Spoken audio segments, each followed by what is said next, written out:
how actually it is going to transmit speech in case of user plane. As I told, user plane, it will restrict ourselves only for physical and second layer, LAPDM layer. So here you can see this diagram along with the abbreviation.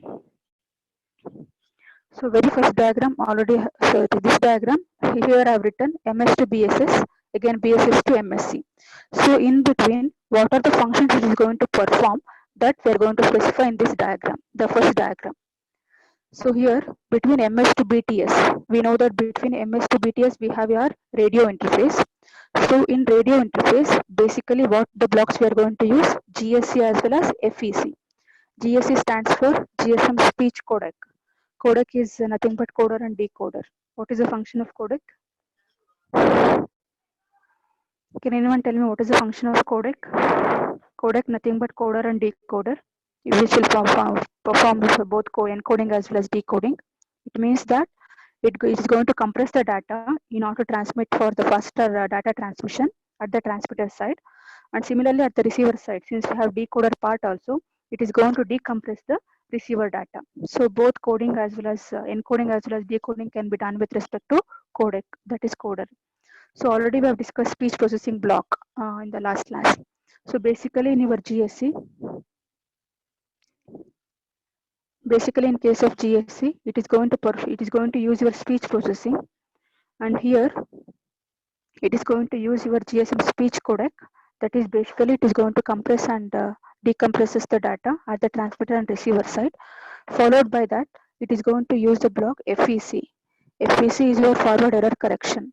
As you know that the very first layer, physical layer, is going to perform error detection and correction, that we're going to do at MS with the help of encryption key, with the help of authentication key, which is already saved in our SIM card. That is what is the function which is done between MS to BTS here. So here I've clearly mentioned it is from MS to radio interface. It means that between MS to BTS, we're going to perform GSM speech codec function. That is nothing but it is going to take the speech or the voice, and then it is going to perform speech processing and compresses and decompresses the data, followed by forward error correction. If at all if it finds any error, as we already know from the channel coder and source coding blocks, those blocks are implemented between MS to BTS here.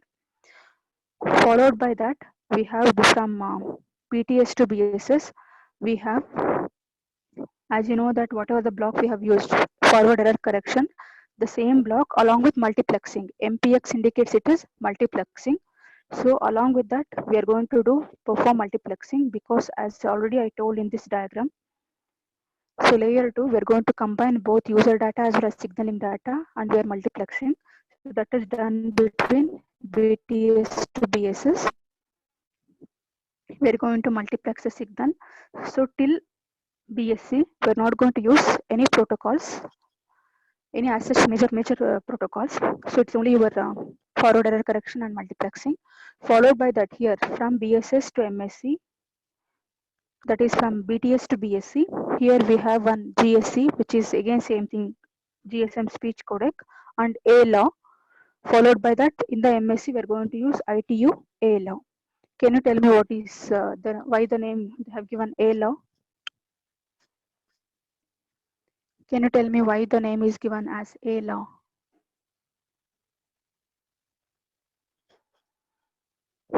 ITU already, you know, International Telecom Union, A-law, that is between BSc to MSc.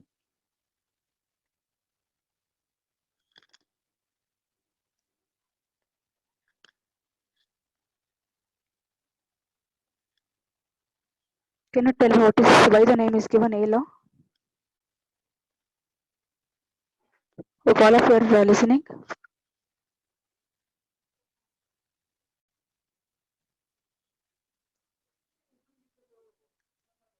Am I audible? Yes, ma'am. So why the name is given A-law here between BSc to MSc? You know that the interface between BSc to MSc is, what is the interface name between MSc to BSc to MSc?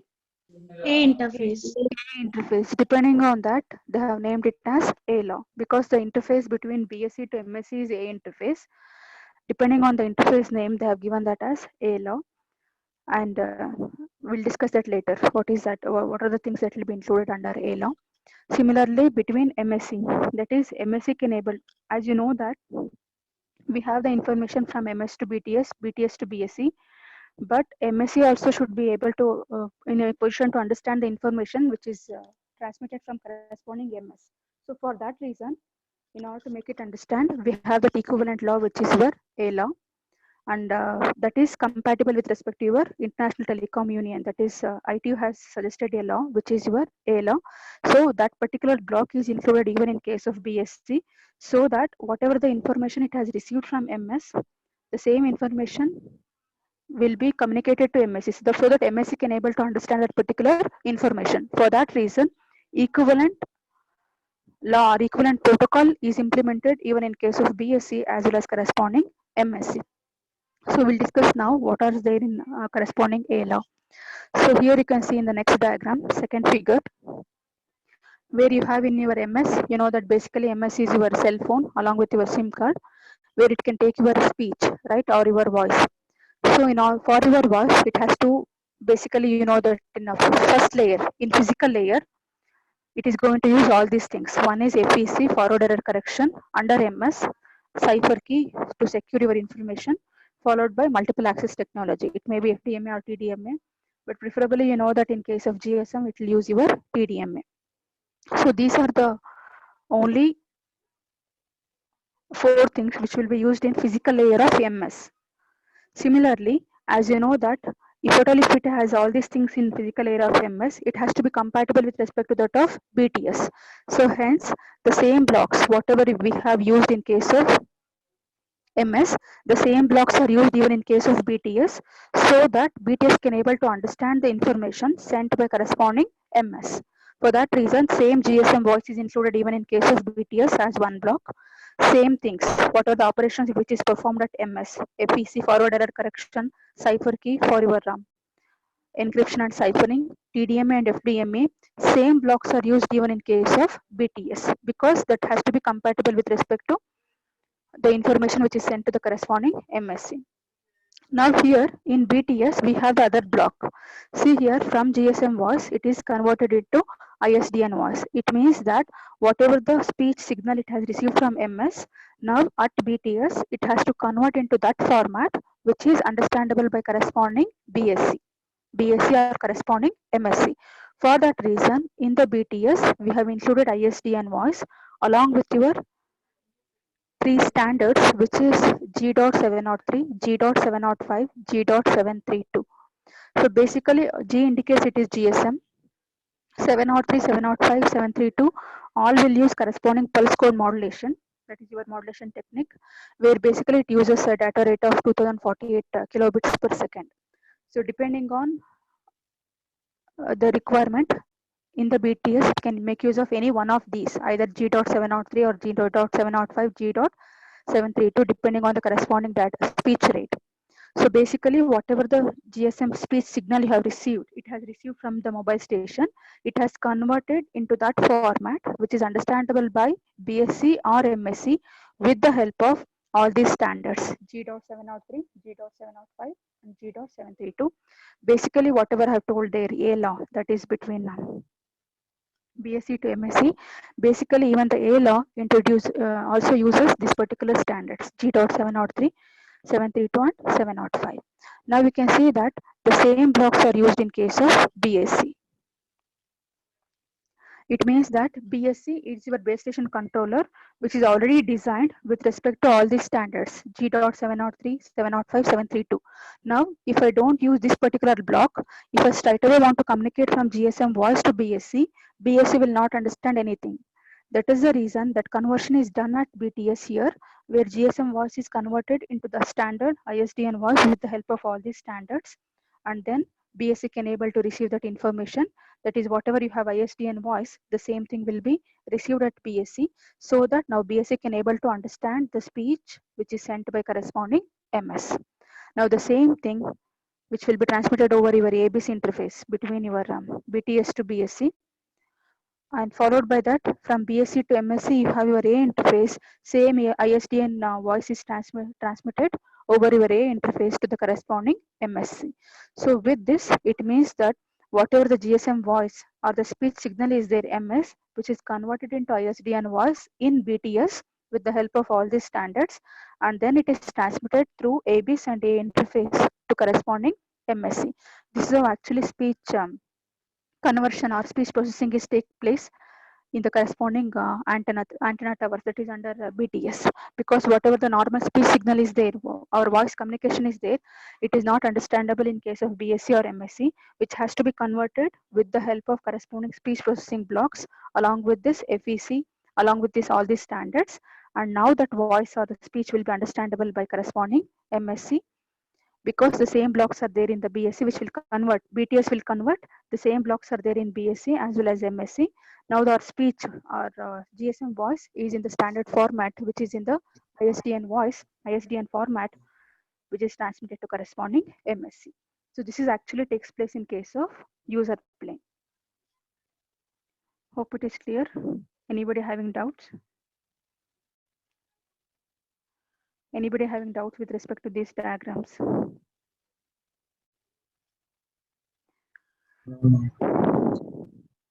GSM speech codec, which performs both encoding and decoding, which compresses the data and then transmits. Again, at the receiver side, it decompresses. Forward error correction, it is a technique used to detect and correct the errors. Multiplexing, basically it combines your user data and signaling data, and then it transmits as a single signal. So basically, under user plane, you're converting your GSM voice into ISDN voice with the help of different standards as stated by ITOA law, which is G.703, 705, and 732. These are the standards used only in case of India. That is, each country will have different standards. This is a standard given for India, so we need to go with respect to this standard. Basically, it depends on your pulse code modulation. So if at all if they ask, explain protocol architecture in case of user plane, starting from here, the very first diagram here, and this one you need to explain. Whereas this diagram itself we have elaborated as this speech transmission, and then followed by this diagram. So you need to explain all these 4 diagrams. If at all if they ask you to explain protocol architecture in case of user plane. Any doubts? And most of you will get confused. Even if they have asked for signaling plane, you'll write it for user plane. User plane is different, where we are restricting ourselves only for physical layer and maximum to second layer, layer 2. We are not discussing anything with respect to layer 3 in case of user plane. User plane basically will take only layer 1 and layer 2. How we are going to transmit speech or data from MS to MSc, that's only we're going to discuss under user plane, not actually any protocols with respect to user plane. Only in case of signaling plane will come across all the protocols.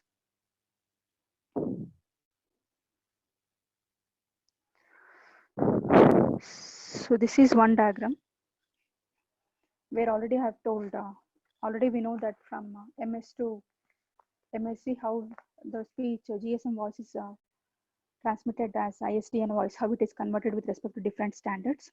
So here you can see that in MSc we have one, how actually BSc is designed. So there are 4 different ways how BSc can be designed. So here we can see that we have MSc, followed by we have BSc. For the first BTS, second BTS, and third BTS, directly we have given connection from BSc. We have not used TRAU. TRAU is transcoding and rate adaptation unit. Basically, this is used to convert the data rate. TRAU is used to convert the data rate. So as per standards given by ITU, there are 2 different ways of designing this. So one is we can directly embed a TRAU into BSc. That is, your base station controller will have both BSc as well as TRAU. That is with respect to the first 3 diagrams. Here you can see in the first 3, I have not used separate TRAU, where I have used where here you can see that in the first case, we have used TRAU along with the TRX. TRX is a transmitter and receiver. BCF is base control function.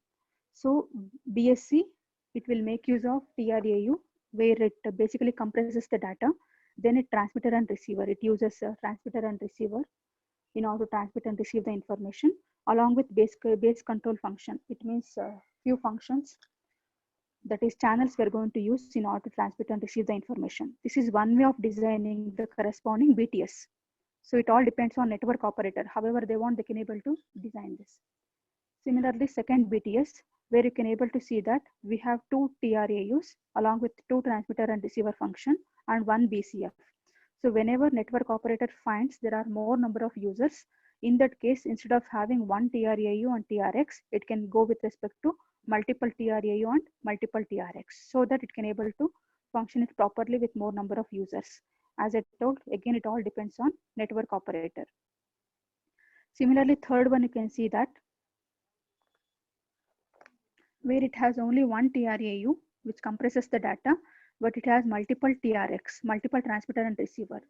Again, here, this also depends on network operator. If at all, if it wants to use only multiple antennas instead of TRAU, because the design of TRAU is complex and even it is expensive. So in that case, they'll prefer to go with respect to BTS3 design, where after BSC, it will have only one TRAU, one transmitter, transcoder rate or adapter unit to compress the data, along with multiple transmitter and receiver. It can have multiple transmitter and receiver with BCF. BCF is common because it has to basically use channels to transmit and receiver. Again, any network operator can go with any of these design, BTS1 or BTS2 or BTS3 or BTS4. It all depends on how they want to accommodate number of users, what are the number of users, how they want to design, and what if at all if they want to save the cost, they can go with only BTS1 design. If at all if they want to give effective networking for the users, then they can go with BTS2 or BTS3. It all depends on network operator. So in the first three cases, where we can see that TRAU is embedded along with your TRX with respect to BTS. BTS only we have included your, TRX is embedded with TRAU and then we have used. This is one method. The second method is, instead of using the TRAU along with your transmitter and receiver, as you know that if at all if you have one network operator has some 50 antenna towers, then they have to design all 50 TRAUs. They have to accommodate all 50 TRAUs. In each antenna tower, they need to accommodate one TRAU. Instead of that, what they can do is, instead of embedding this TRAU in corresponding BTS, they will include BSC.